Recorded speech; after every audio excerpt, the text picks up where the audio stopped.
નમસ્કાર,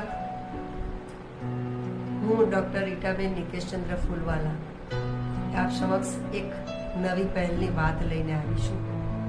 આપ સૌ જાણો છો કે ઓપરેશન સિંદૂર કે જે પહેલગામમાં નિર્દોષ વ્યક્તિઓ પર થયેલો હુમલો અને ભારતની સેના અને જવાનોએ એના જે શસ્ત્રો અને ટેકનોલોજી દ્વારા આપેલ જવાબ અને એમાં આપણો થયેલો વિજય, આ એની ઉજવણી, સફળતાની, ઓપરેશન સિંદૂરની સફળતાની ઉજવણી અને આપણા લોકલાડીલા એવા ભારત દેશના વડાપ્રધાન, ગુજરાતના પનોતા પુત્ર અને જેઓએ ગુજરાતનું નહીં ભારતનું, દેશનું નામ દેશ વિદેશમાં ગુંજતું કર્યું છે અને ભારતને એક એવા મુકામ પર પહોંચાડ્યો છે, એવા સુશાસન, એવી યોજનાઓ અને એવી ગતિવિધિઓ દ્વારા હંમેશા ભારત દેશને વિશ્વમાં ગુંજતું રાખ્યું છે.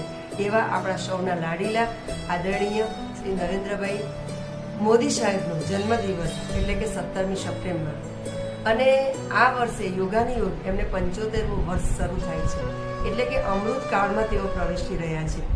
અને એટલા જ માટે આપણે જેમ બર્થડે ઉજવીએ છીએ તો આપણે પણ મોદી સાહેબને આવા, આપણે સૌ નસીબદાર છીએ કે એમના સુશાસન કાળ દરમિયાન એમનો તક અને એમના કામ કરવાની પદ્ધતિ અને એક આવા લીડર આપણે મેળવી શક્યા છે અને લીડરની સાથે આપણે કામ કરી રહ્યા છીએ. અને એટલા જ માટે આપણી પણ એક નૈતિક ફરજ બને છે કે આપણે પણ મોદી સાહેબને એવી કોઈક ભેટ આપીએ કે જેથી દેશ નહીં પણ દુનિયા આપેલી ભેટની નોંધ લે. દોસ્તો, એક વાત મારે તમને કહેવી છે કે ગિનીસ વર્લ્ડ બુક રેકોર્ડ કે જેમાં એવા રેકોર્ડો સ્થાન પામે છે, તો આ બ્લડ ડોનેશનનું એક જ દિવસમાં બ્લડ એકત્ર થયું હોય તો એવી 42,000 યુનિટ એક દિવસમાં અત્યાર સુધીનો રેકોર્ડ છે.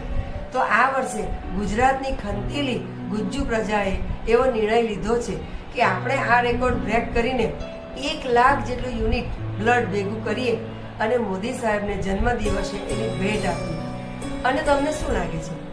ભેટ તો હંમેશા એવી જ હોવી જોઈએ ને કે બધા યાદ રાખે. અને એટલા માટે આપણે આ એક બીડું ઝડપ્યું છે અને આપ સૌમાં શ્રદ્ધા અને વિશ્વાસ મૂકીને આ કામ હાથ ધર્યું છે. તો તમને એમ થતું હશે કે ભાઈ અમને તો આ તકલીફ છે, અમને આ બીમારી છે, અમે બ્લડ કેવી રીતે આપી શકીએ?